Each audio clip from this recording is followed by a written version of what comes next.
All right. Hello, chemistry students. We've been learning about stoichiometry. We've done our, two fraction problems where we go from moles to moles. We've done our four fraction problems where we go from grams to grams. And we're going to stick with that for a little bit more. We're going to learn a couple of applications of these four-step problems. Okay, in this video today, we're going to learn about what's called a limiting reactant, and we'll talk a little bit about what's called an excess reactant. We'll talk more about excess reactants next time. For today's lesson, what we want to be able to do is we want to be able to identify a limiting reactant. So that's what we're going to talk about. So let's go talk about what is a limiting reactant. So before we get into really talking about what is a limiting reactant and what is an excess reactant, let's take a second and remember what is a reactant. Okay, you may remember that when we have a chemical equation, these chemicals that we started with were called the reactants, and the ones that we ended up with at the end of the reaction were called the products. So those chemicals before the arrow on the left side of the chemical equation are the reactants. So when we talk about limiting reactants and excess reactants, they're not these ones because they're not reactants. They're these ones. Okay, so what does it mean for it to be a limiting reactant or an excess reactant? Okay, well, let's say I have 100 grams of this stuff and 100 grams of this stuff, and I mix it together and they react. What's going to happen? Okay, well, we could do some stoichiometry. If I have 100 grams of this stuff, I could do a four-step stoichiometry problem and figure out how much of this stuff would it take to react with 100 grams of this stuff. I could do that. Will it be 100 grams though? Because I said we have 100 grams of each. So the idea is you don't always mix your chemicals together in exactly the right amounts for both of the reactants to be completely used up. Okay, so sometimes what you're gonna, and actually most of the time, not just sometimes, almost every time, you're gonna end up with some of one of your reactants left over. Okay, one of them will be completely used up and the other one will have some left over. And the one that's completely used up kind of limits how much of the products can be made. So that one is called the limiting reactant. And the one where you have a little bit left over, there's extra, right? It's present in excess. So it's called the excess reactant. So one of the reactants will be the limiting reactant and the other one will be the excess reactant. Now, let's talk about how do we figure out which one is the limiting reactant and which one is the excess reactant. Okay, let's say the problems you're going to look at are going to give you some information like this. Okay, it says if I react 20 grams of carbon dioxide with 15 grams of lithium hydroxide, which will be the limiting reactant? Okay, and so I have here the chemical equation. There's carbon dioxide, here's lithium hydroxide, and they react to form lithium carbonate and water. And the question is saying, I'm going to start with 20 grams of carbon dioxide and 15 grams of lithium hydroxide. Which one is the limiting reactant? First, let us talk about what our options are for the answer. Because year after year I teach this, and year after year I have students that will tell me one of these is the limiting reactant. Okay, these cannot be the limiting reactant because they're not reactants. These are products. These are reactants. In all of the problems you're going to see, there are two reactants. So there's two options for the answer. It's one of the reactants. The answer is either this one or this one. It's never one of these. These are not the reactants. Okay, so let's go ahead and let's figure out which one is the limiting reactant. Now, usually with our stoichiometry problems, we start with the number they gave us. But the problem here is they gave us two numbers. Which one should we start with? Well, what we're going to do is we're just going to pick one. Pick one of the numbers and start setting up a stoichiometry problem. You could pick this one to start with, you could pick this one to start with. We're just gonna pick one and start. Okay. I'm gonna pick that 20 grams to start. So that's 20 grams of carbon dioxide.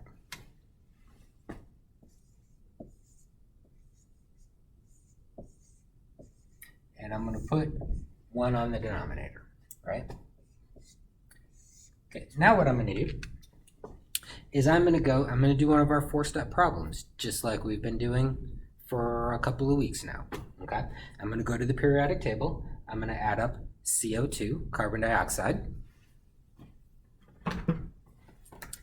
And you can see the periodic table boxes for carbon and oxygen. Carbon is about 12.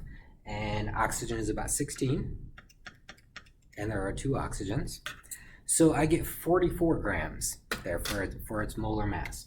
So 44 grams, I'm going to put in the bottom of this fraction.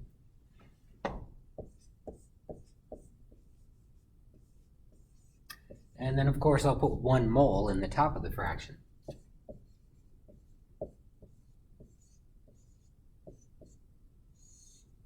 In our third fraction in these problems, we go to the chemical equation. So I've written it up here. So in the bottom, I'll want moles of carbon dioxide. So moles of carbon dioxide, there's no number in front of it. So there's 1 mole of carbon dioxide. And in the top, I'll want moles of the other chemical we're interested in. And the other chemical we're interested in is the other reactant. Okay, so I'm going to want moles of lithium hydroxide, LiOH, and you see there's 2 of them. So in the top, 2 moles of LiOH. In my fourth fraction, I'm going to go back to the periodic table, and I'm going to add up the molar mass for this new chemical. Okay, and then that many grams will go on the top. So you can see the boxes over there for the periodic table. Lithium is about 7. Oxygen is about 16, and hydrogen is 1. So I get 24 grams. So we'll put on the top 24 grams of LiOH, and then of course on the bottom I'll put 1 mole.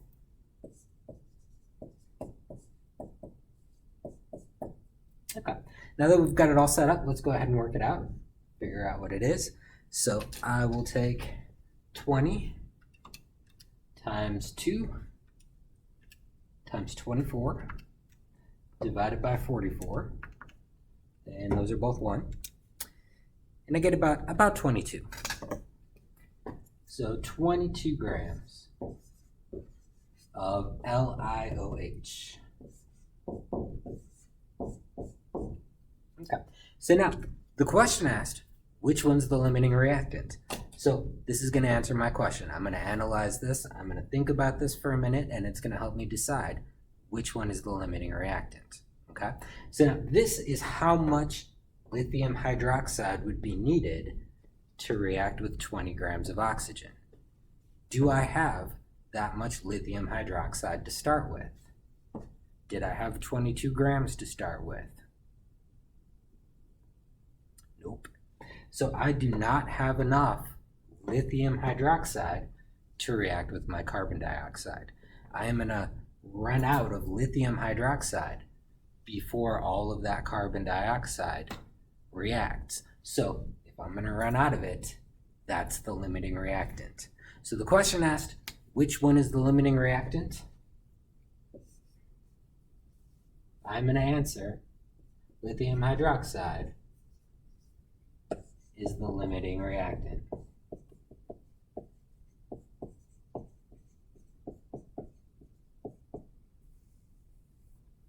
And that is my answer. Not too tough. So, take your 2 numbers, yet you just have to pick one to start with, okay? You start with that number, you do your 4 steps, and you look at your answer and you say, do I have that much? Okay, if I do not have that much, then that's the limiting reactant. But what if you do have that much? Well, then it's the other one. There's only 2 options. So if you don't have that much, If this number is bigger than this number, this one is the limiting reactant, but if it's not, this one's the limiting reactant. There's only two options, right? If it's not this one, it's that one. Just for good measure here. Let's say I would have chosen to start with the other number. We said just pick a number to start with. Would I have gotten the same answer if I had started with the other number? Let's see.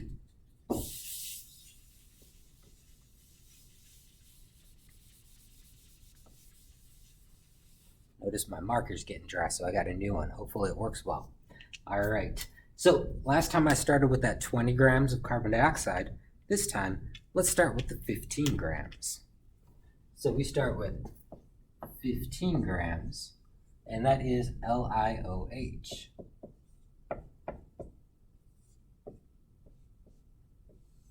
Okay, let's go to the periodic table and add up LiOH. We just did that a minute ago. It was 24, if I remember correctly. It's 24 grams. I'm going to put that on the bottom because I have grams on the top. And then, of course, 1 mole on the top.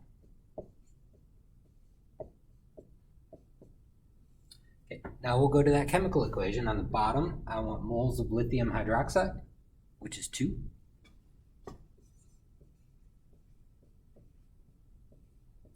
And on the top, we'll want moles of the carbon dioxide, which was 1.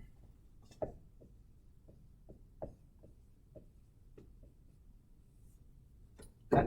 And then in my last fraction, we'll go to the periodic table and add up carbon dioxide. If you recall from a minute ago, it was about 44 grams. So we'll put that on the top. And 1 mole on the bottom. And then let's work that out and see what we get. So we got 15 times 44 divided by 24 divided by 2. I got 13.75.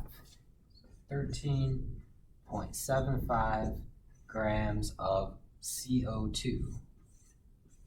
So then I asked myself, do I have that much carbon dioxide? So do I have 13.75 grams of carbon dioxide to start with? Yes, I do. I have more than enough, which means this one is not the limiting reactant. So if this one's not the limiting reactant, which one is it? It's that one, right? Okay, so lithium hydroxide is the limiting reactant. That's what I get from this. And what did we say last time? We said lithium hydroxide was the limiting reactant. So whichever number you choose to start with, you should get the same answer. Do you have to do it both ways for every problem? No, just do it one way. One final note here. Some of the problems might ask you to find the limiting reactant and also the excess reactant. And, you know, if you've been paying attention, saying which one's the excess reactant shouldn't be hard. It's the one that's not the limiting reactant. There's only 2, right? So if you figure out which one's the limiting reactant, the other one is the excess reactant. Now, next time the problems are going to ask us, you know, in the next lesson after this, they're going to ask us to figure out how much of the excess reactant is left over. So we'll talk about that in the next lesson, but that's where we're going here. So today we talked about how to find the limiting reactant, and then it's kind of obvious which one is the excess reactant. And next time they'll ask us to figure out how much of the excess reactant is left over. So hopefully that helps us be able to identify the limiting reactant. So until next time, take it easy.